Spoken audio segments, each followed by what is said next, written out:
বান্দরবানের নীলগিরি থানচি রোডে এরকম হচ্ছে পাহাড়ের উঁচুতে এরকম মাঝে মাঝেই দেখবেন হচ্ছে পানির ট্যাঙ্কি, যে পানির ট্যাঙ্কিটা মূলত আসলে গাজির তৈরি 10,000 লিটারের, এবং এই পানির ট্যাঙ্কি মূলত পানি হচ্ছে বৃষ্টির পানি এখানে সংরক্ষণ করা হয়। এই বৃষ্টির পানি এখান থেকে ওই যে উপর দিয়ে আছে এটা দিয়ে হচ্ছে ঢোকে, আর ঢোকার পরেই হচ্ছে এখানে সংরক্ষিত থাকে, এবং এটা হচ্ছে ফুল অফ ওয়াটার একেবারেই।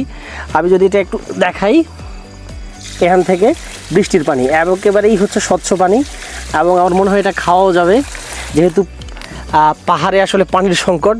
এবং মাটি থেকে প্রায় এটা 2500 ফিট অর্থাৎ 2500 ফুট উঁচুতে এইটা, এবং নিচে যে বাড়িঘরগুলো আছে এটা পাখির চোখের মতো দেখা যাচ্ছে আর কি।